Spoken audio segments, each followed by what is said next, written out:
అందరికీ నమస్తే. కుడి చేతోనిచ్చి ఎడమ చేతో గుంజుకోవడం అన్నమాట. ప్రభుత్వం ఒక నిర్ణయం తీసుకున్నది, సరీ సప్పుడు కాకుండా, ఎక్కువ శబ్దం లేదు, దీని మీద చర్చ లేదు. కానీ జనాల జేబులకు మాత్రం పెద్ద బొక్క. తల్లులకేమో ఫ్రీ బస్సు, కొడుకులకేమో పెంచిన ఛార్జీలు. ఇప్పటికే ఫ్రీ బస్ మీద చాలా అసహనము, అసంతృప్తి, గొడవలు అన్నీ జరుగుతున్నాయి. ఫ్రీ బస్ ఎత్తేయాలన్నా అంటే అది గవర్నమెంటు లేడీస్తో మాట్లాడి నిర్ణయం తీసుకోవాలి. కానీ బస్ ఛార్జీలు పెంచేసినారు. బస్ పాసులు మొత్తం స్టూడెంట్ పాసులు 20 నుంచి 25% పెంచారు. నేను మీకు మొత్తం రేట్స్ చూపిస్తా. ఇదంతా దేని ఎఫెక్ట్ అంటే ఫ్రీ బస్ ఎఫెక్ట్ అంట. అరే ఆర్టీసీ లాభాల్లో ఉందంటారు, ఇప్పుడే లాభాల్లోకి వచ్చిందంటారు. ఎన్ని కోట్ల మంది, 100 కోట్ల మంది ఇప్పుడే ప్రయాణం చేసిండ్రు ఆర్టీసీలు అంటారు. మరి ఈ ఆర్టీసీ ఛార్జెస్ ఎందుకు పెంచారు? ఆర్టీసీ వాళ్ళు ఒక నోట్ ఇచ్చారు. ఆ నోట్ మీకు వినిపిస్తా. అంతకన్నా ముందు సబ్స్క్రైబ్ చేసుకున్న వాళ్ళు సబ్స్క్రైబ్ చేసుకోండి. దీనివల్ల ఒక్కొక్క కుటుంబం మీద ఎంత భారం పడుతుందో కూడా మనం మాట్లాడదాం. ఆర్టీసీకి దీనివల్ల ఎంత ఆదాయం వస్తుందో కూడా మనం మాట్లాడదాం. ఇవి వాళ్ళు ఇచ్చిన టారిఫ్స్. చాలా రకాల పాసులు, దాదాపు 7 రకాల పాసులు ఇస్తారు వీళ్ళు. ఇక్కడ చూస్తే టైప్ ఆఫ్ పాసెస్ ఉంది. Student general pass ticket, cities Hyderabad, Warangal అంట. Hyderabad, Warangal. General bus monthly అంటే 400 రూపాయలు ఉన్నదంట, ఇప్పుడు 600 రూపాయలు అంట. అంటే 50% పెంచారు. తర్వాత existing employee child bus pass, employee అంటే ఆర్టీసీ ఎంప్లాయీ 100 రూపాయలు అనేది 150 రూపాయలు చేశారు. తర్వాత క్వార్టర్లీ 1200 రూపాయలది 1800 చేశారు. ఎడి తిరిగి 50%. ఇంతకుముందు 10 రూపాయలు పెడితే అయిపోయేదానికి 15 రూపాయలు పెట్టాలి. మహిళలకు ఫ్రీ. అందుకే అంటున్నా, తల్లిలకేమో ఫ్రీ, వాళ్ళ కొడుకులు బస్సులు తిరుగుతారు కదా చదువుకోనికి, కాలేజీలకు పోతారు కదా, వాళ్ళకు మాత్రం ఎక్కువ డబ్బులు వసూలు చేయాలి. అంటే ఆ ఛార్జీలు వసూలు చేస్తున్నారు. తల్లికి ఫ్రీ ఇస్తున్నారు, కొడుకుతోనే ఎక్కువ డబ్బులు వసూలు చేస్తున్నారు. అదే దీని లెక్క. తర్వాత చైల్డ్ మెట్రో ఎక్స్ప్రెస్ మంత్లీ, ఇంకా ఇవన్నీ ఉన్నాయి. చైల్డ్ ఎక్స్ప్రెస్ ఉన్నాయి. ఇక్కడ చూద్దాం మనం. Greater Hyderabad student greater Hyderabad monthly pass for every 2 kilometres 400 + 70 అంట. ఇప్పుడు 600 + 105 అంట. అసలు ఏమన్నా పొంతన ఉందా? ఇక్కడ చూద్దాం మనం. ఆర్డినరీ బస్ కాట 1150 ఉన్నది పాసు, స్టూడెంట్ పాసు, ఇప్పుడు 1400 అంట. అంటే ఎంత పర్సెంటేజ్ పెరుగుతుంది? 21.74% పెరుగుతుంది. 250 రూపాయలు పెరుగుతుంది. 250 రూపీస్ పెరుగుతుంది ఒక ఆర్డినరీ బస్ పాస్ మీద. తర్వాత మెట్రో ఎక్స్ప్రెస్ 1300 రూపాయలు ఉంటే 1600 చేసారు. అంటే 300 రూపాయలు పెంచారు, 23% పెంచారు. మెట్రో డీలక్స్ 1450 అనేది 1800 చేసినారు. అంటే దాదాపు 350 రూపాయలు పెంచారు. ఇంకా గ్రేటర్ హైదరాబాద్ పాసు అవి ఇవి ఏమేమి ఉన్నాయి దీనిలో.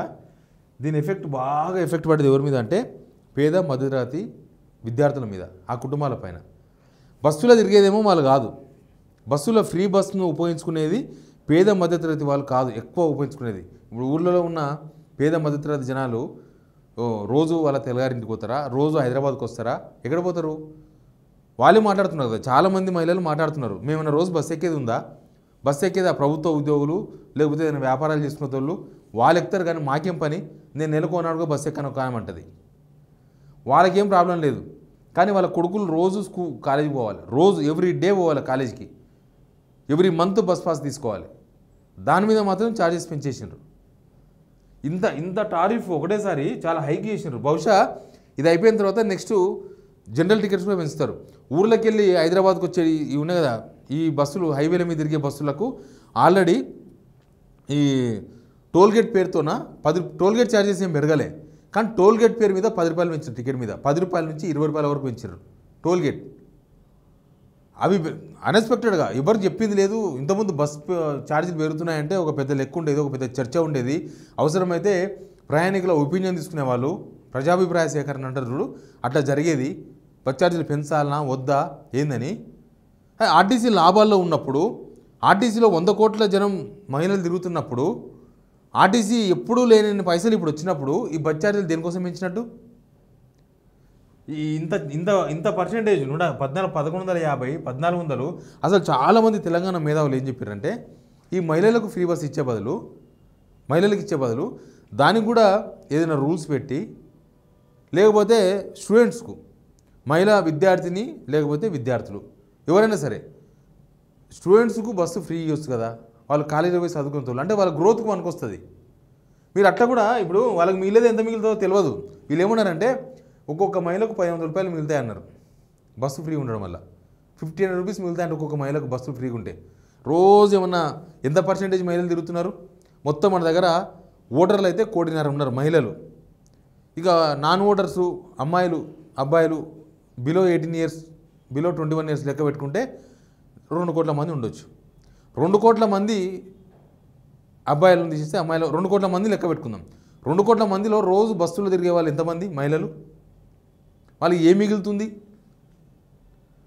ఏం మిగులుతలేదు. నెలకు ఒకసారి కూడా పోయిన వాళ్ళకి ఏం మిగులుతుంది? రోజు తిరిగే వాళ్ళకి ఏమైనా మిగులుతుందేమో. నెలకు ఒకసారి పోతే వాళ్ళకి ఏం మిగులుతుంది? నెలకు 2 సార్లు పోతే వాళ్ళకి ఏం మిగులుతుంది? ఏం మిగిలవు. కానీ ఇక మాత్రం రోజు తగులుతాయి. ప్రతి మంతు తగులుతుంది. ప్రతి మంతు కాయ కష్టం చేసి ఏదో చిన్న చిన్న పనులు చేసుకుంటా, చిన్న 1 ఎకరా 2 ఎకరాలు ఉంటే ఇంత పంట పండించుకొని, లేకపోతే వ్యవసాయ కూలీలుగా ఉండి చిన్న చిన్న కంపెనీలో పనిచేస్తున్న వాళ్ళు వాళ్ళ పిల్లలను ఏదో కాలేజీలో స్కూల్లోనే వేసి చదువుకోనికి పంపిస్తే వీళ్ళు డబ్బులు కట్టాలి.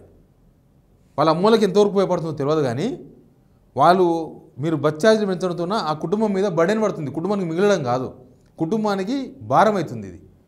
ఇప్పుడు ఇంకొకరు 150 రూపాయలు, 200 రూపాయలు, 50 రూపాయలు, 300 రూపాయలు ఎక్స్ట్రా ఖర్చు పెట్టాల్సి వస్తుంది ఒక్కొక్క ఫ్యామిలీ, ఒక్కొక్క మనిషి మీద అనేది. వాళ్ళు 2 ఉన్నారనుకో బస్సు తిరిగే వాళ్ళు, నెలకు వాళ్ళ మీద 600 నుంచి 1000 రూపాయలు బర్డెన్ పడుతుంది.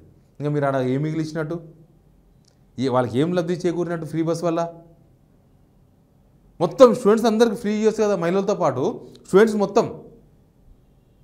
ఇంకా మంచిది కదా ఆ కుటుంబాలకు. ఇంకా అప్పుడు మిగిలిచిన వాళ్ళు అవుతారు. వాళ్ళు చదువుకోనికి కూడా ఫ్రీగా ఉంటుంది, రోజు పోతారు కాలేజీకి, చదువుకొచ్చుకుంటారు. ఇప్పుడు ఈ ఏషం వేసింది RTC, Telangana RTC plus government ఇట్లా జనాల దగ్గర నుంచి ఇట్లా కూడా ముక్కు పిండి వసూలు చేస్తున్నారు. అసలు ఈ స్కీమ్ ద్వారా ఆర్టీసీకి వచ్చేదేమో తెలియదు. ఆర్టీసీకి నెలకు 350 కోట్ల రూపాయలు, 400 కోట్ల రూపాయలు ఇవ్వాలి. వీళ్ళు నెలలో ఇయ్యరు. ఆర్టీసీ లాభాలో లేదు. ఇప్పుడు మహిళలు ఎక్కినంత మాత్రాన మహిళలకు ఫ్రీయే, 0 టికెటే. మహిళలు 100 కోట్ల మంది తిరగని, 200 కోట్ల మంది తిరగని, ఆర్టీసీకి ఏమొస్తుంది? తెలంగాణ గవర్నమెంటు ఆ 0 టికెట్ల ఛార్జీలు మళ్ళా డబ్బులు ఆర్టీసీకి ఇస్తే వస్తుంది. రేవంత్ రెడ్డి గారే అఫీషియల్గా చెప్తున్న లెక్క 5,000 కోట్లు ఆర్టీసీకి ఇవ్వాలి అంటున్నాడు. 5,000 కోట్లు అంటే ఆల్మోస్ట్ సంవత్సరం మీద 2-3 నెలల పైసలు. వీళ్ళు వచ్చిన గవర్నమెంటే సంవత్సరంన్నర అయింది. ఫస్ట్లో ఒక 2-3 నెలలు రఫాడింగ్ చేసిండ్రు, 400 కోట్ల రూపాయలు ఇచ్చేసిండ్రు. తర్వాత ఇంక ఇస్తలేరు పైసలు. ఇది అఫీషియల్ కాదు, అఫీషియల్ ఇంకా లెక్క ఎక్కువ ఉండొచ్చు. అసలు ఫ్రీ బస్ పైసలు కవర్ చేసుకోనికే ఆ మహిళల వాళ్ళ పిల్లలు కాలేజీలోకి పోకుండా కాలేజీలో చదువుకునే పిల్లల మీద ఇట్లా రుద్దిండ్రు. ఇక దీని జనం ఎట్లా ఏమనుకోవాలి? ఫ్రీ బస్ అవసరమని అనుకోవాలన్నా? ఫ్రీ బస్ ఎత్తేసి పిల్లలకు ఫ్రీ ఎడ్యుకేషన్ కావాలని అడిగితే దానిలో న్యాయం ఉందా? అసలు దీనివల్ల ఎక్కువ నష్టపోయేది పేద మధ్యతరగతి విద్యార్థులే. ఎందుకంటే డబ్బులున్నోళ్ళు బైకుల మీద తిరుగుతున్నారు, డబ్బులున్నోళ్ళు ఇంకా రకరకాల ట్రాన్స్పోర్ట్లు పెట్టుకొని తిరుగుతారు. ఈ ఆర్టీసీ బస్సుల్లో ఆటోలు తిరుగుతారు. ఆటోలు సపరేట్గా 4 స్టూడెంట్స్, 5 మంది స్టూడెంట్స్ డబ్బులున్నోళ్ళు ఆటోలో తిరుగుతారు. ఇప్పుడు ఆటో ఛార్జెస్ ఏం తక్కువేం లేవు. బస్సు స్కూల్ ఫీజుతో సమానంగా, ప్రైవేట్ స్కూల్ అయితే స్కూల్ ఫీజుతో సమానంగా బస్ ఛార్జీలు ఉన్నాయి, స్కూల్ ఫీజుతో సమానంగా ఆటో ఛార్జెస్ ఉన్నాయి. ఈ గవర్నమెంట్ బస్సుల్లో, ఆర్టీసీ బస్సుల్లో ప్రయాణించి ఎక్కువ పోయేది గ్రామీణ ప్రాంత విద్యార్థులు. ఇంకా హైదరాబాదు ఇక్కడ మనకు ఇంజనీరింగ్ కాలేజ్ స్టూడెంట్స్ ఎక్కువ మనకు బార్డర్లకు పోతూ ఉంటారు స్టూడెంట్స్ అంతా. వాళ్ళకందరికీ బడినేది. గ్రామీణ ప్రాంతాల్లో వాళ్ళ టౌన్లలో ఉన్న స్కూల్కు, కాలేజీలకు, గవర్నమెంట్ స్కూల్స్, గవర్నమెంట్ కాలేజీలకు ఊర్ల నుంచి వస్తూ ఉంటారు. ఇప్పుడు వాళ్ళందరి మీద బడినే, ప్రతి ఫ్యామిలీ మీద బడిన్ ఇది.